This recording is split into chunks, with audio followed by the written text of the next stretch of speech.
One Day Suspense, a audio storybook with digital sound effect. এখনই subscribe করে শুনতে থাকুন রহস্য রোমাঞ্চে ভরা গোয়েন্দা কাহিনী, হাস্যরসের গল্প ও নীতিশিক্ষামূলক গল্প। আমাদের ওয়ান ডে সাসপেন্স ইউটিউব চ্যানেলের প্রতিদিনের গল্পের আসরে আজ শুনুন কৃষ্ণেন্দু মুখোপাধ্যায়ের কলমে একটি অনুগল্প। রোস্টিং চলছে। সকালবেলা ঈষদুষ্ণ জলে গার্গেল দিয়ে দিন শুরু করেন নবীনবাবু।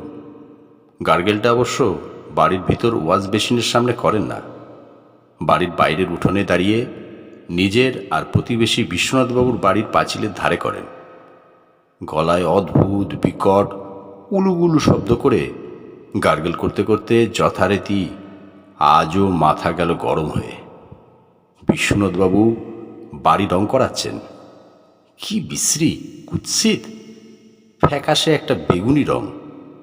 যে বাড়ির ভিতরে আছে তাকে তো আর এই রংটা দেখতে হচ্ছে না, পাশের বাড়ির লোকজনকে অহরহ এই রংটা দেখতে হবে। এটা একটা ষড়যন্ত্র। গার্গেলের শেষ পর্বে হর হর ছক করে দুবার কুলকুচি করে মুখের জলটা পাঁচিলের গায়ে ফেলে চিৎকার করে উঠলেন নবীনবাবু, বিশু, হ্যাঁ বিশু। সবে শীত পড়ছে, দু একদিনের মধ্যেই লেপ বেরোবে। বিশ্বনাথবাবুরই হালকা শীতে সকালে খাটে বসে ঝিমুতে ভালো লাগে। এখন উত্তর দেওয়া মানেই ঝিমুনির দফা রফা। গতকালই যেমন হয়েছে, বিশ্বনাথবাবু নতুন ডোরবেল লাগিয়েছেন। সকালবেলা দুধওয়ালা সেই বেল বাজিয়েছিল। পাশের বাড়ির নবীনবাবু তখন তার রোজকার স্বরসাধনা মানে গার্গেল করছিলেন। সব মিলিয়ে ভীষণ কানে লেগেছিল আওয়াজটা। সেই নিয়ে ঝিমুনির দফা রফা করে পাক্কা 40 মিনিট ঝগড়া হয়েছিল। বিশ্বনাথবাবু ঠিক করলেন আজ আর কোনো উত্তর দেবেন না। দেখা যাক বেটা কতক্ষণ সারের মতো চেঁচায়। তবে নবীনবাবু আরও খান আষ্টেকবার বিশু বিশু বলে ডেকে চুপ করে গেলেন। বিশ্বনাথবাবুর এও এক অস্বস্তি। নবীনটা চুপ করে গেল কেন? বিশ্বনাথবাবু কোলবালিশ ছেড়ে জানলার কাছে উঠে এসে চোখ রোগড়ে দেখলেন নবীনবাবুর ভাইজি তায়া হাত ধরে টেনে জ্যাঠাকে বাড়ির মধ্যে নিয়ে যাচ্ছে। এও এক অভিনব ব্যাপার। নবীনবাবু যখন ঝগড়া করেন বাড়ির কেউ বেরিয়ে এসে ওকে বিরত করে না। তায়া জেঠুর হাতটা ধরে টানতে টানতে বাড়ির মধ্যে এসে সোফায় বসালো। তায়ার চোখ লাল, চুল উস্কো খুস্কো। নবীনবাবু সেসব খেয়াল না করেই বিরক্ত গলায় জিজ্ঞাসা করলেন, কি হলো, থামিয়ে দিলি কেন? বাড়ির রংটা কি করাচ্ছে দেখতে পাচ্ছিস? সেদ্ধ বেগুনের মতো। এর একটা হেস্তনেস্ত হবে না? হ্যাঁ জেঠু, ওটা বেগুনি নয়, ল্যাভেন্ডার। সে যাই হোক, বিনা পয়সায় ঝগড়া করছো কেন? সে তুই রঙের যে ইংরেজি নামই বলিস ওটা অসহ্য। কোনো রাজনৈতিক দল পর্যন্ত এই রং নেয়নি। আর বিনা পয়সায় ঝগড়ার মানে কি? অন্যায় অবিচারের প্রতিবাদ করা একটা সাংবিধানিক নৈতিক অধিকার, সামাজিক দায়িত্ব। এর সঙ্গে পয়সার কি সম্পর্ক? সম্পর্ক আছে জেঠু, যত ঝগড়া তত পয়সা। নবীনবাবু একটু থতমত খেলেন। সাত সকালে কী যে বলিস! জেঠিকে বল চা দিতে, মেজাজটা আর গরম করাস না। জেঠি ঠিক সময় চা দিয়ে দেবে, তার আগে আমার কথা শোনো। টিভিতে খবরের চ্যানেল দেখেছ সবাই কেমন ঝগড়া করে? সব আকাট, দুই একটা পয়েন্টের পর আর কেউ পয়েন্ট খুঁজে পায় না। নিজেদের মধ্যে চিৎকার করে কে যে কি বলে বোঝা যায় না। টিভিতে যখন ওরকম চলে দেখেছিস তো, আমিও ওদের গলা ছাপিয়ে আসল যুক্তিগুলো কীরকম টানা বলে যাই। সেটা দেখেই তো আমার মাথায় ক্লিক করেছে। ওরা কেউ তোমার কথা শুনতে পাচ্ছেন না, কিন্তু তুমিও পাল্লা দিয়ে চেঁচিয়ে যাচ্ছ। কি বলতে চাইছিস তুই? আমি নিরপেক্ষ যুক্তিবাদী, আমাকে তো বলে যেতেই হবে।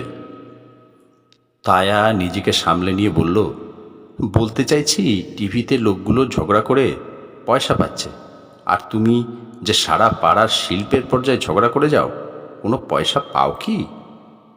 নবীনবাবু ভাইজির যুক্তি খণ্ডাতে না পেরে উত্তেজিত হয়ে বলল, ওসব লবিবাজি, আমাকে কি আর কোনো চ্যানেল ডাকবে?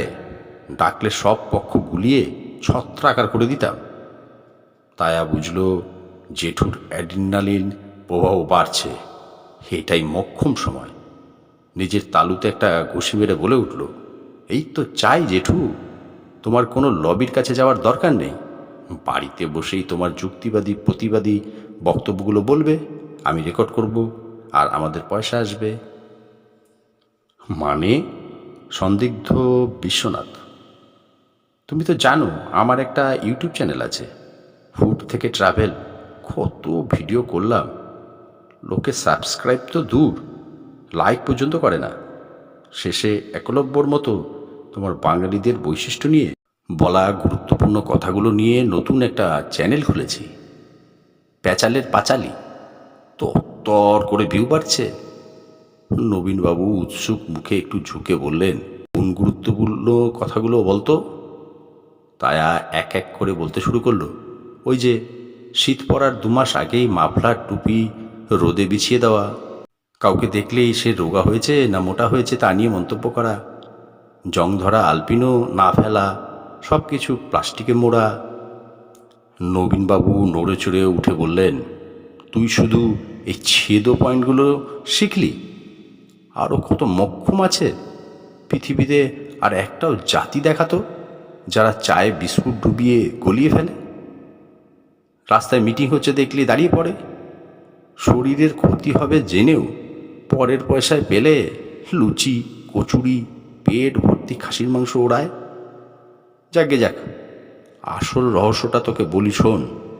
বাঙালি হয়ে বাঙালির ধুন্ধুরি যত নাড়বি তত দেখবি শরীর চাঙ্গা হবে। তাই তো ভেবেছিলাম জেঠু, কিন্তু ও বাড়ির বিশ্বনাথ জেঠুর ভাইপো ইন্দ্ররও তো চ্যানেল আছে, ঝালে ঝোলে বাঙালি। তাতে ও আমাকে একেবারে রোস্ট করে ফেলেছে। কাল রাতে আমার ঘুম হয়নি। আমার মুখ চোখের অবস্থা দেখছো না? রোস্ট করেছে মানে? ওই ধুন্দুরি নেড়ে দিয়েছে। জেঠু প্লিজ, তুমিও একটা পাল্টা রোস্টিং করে দাও তো, আমার চ্যানেলে একেবারে হিট হয়ে যাবে। যা টাকা পয়সা পাবো তুমি আর আমি 50-50। জানো কি বলে ইন্দ্র বেটা শুরু করেছে? ওরে কলেহেশ্বরের ভাইজি। নবীনবাবু হাত তুললেন, আর বলতে হবে না। বল, কোথায় তোর স্টুডিও, কোথায় তোর ক্যামেরা? দাঁড়াও, আগে তোমার জন্য চা নিয়ে আসি। চা নয়, গার্গলের গরম জল বেসিনের কাছে দে। বেলা বাড়ল, বিশ্বনাথবাবুর প্রাতকৃত্য হলো না। বারাস্টেক বিশু বিশু বলার পর এরকম শ্মশানের নীরবতা কেন? আর থাকতে না পেরে গুটি গুটি নবীনবাবুর বাড়িতে এসে ডোরবেল টিপলেন। দরজা খুলল তায়া। অপ্রস্তুত হেসে বিশ্বনাথবাবু জিজ্ঞাসা করলেন, নবীন আছে? সকালে বোধহয় খুঁজছিল। ঠোঁটের উপর আঙুল রেখে তায়া বলল, চুপ, রোস্টিং চলছে। গল্পটা শুনে ভালো লাগলে নির্দ্বিধায় লাইক, কমেন্ট এবং শেয়ার করুন। একটা লাইক তো আশা করতেই পারি। আপনার মূল্যবান মতামত জানাতে ভুলবেন না। প্রতিদিন নতুন নতুন গল্প শুনতে আমাদের ইউটিউব চ্যানেল সাবস্ক্রাইব করুন। নমস্কার।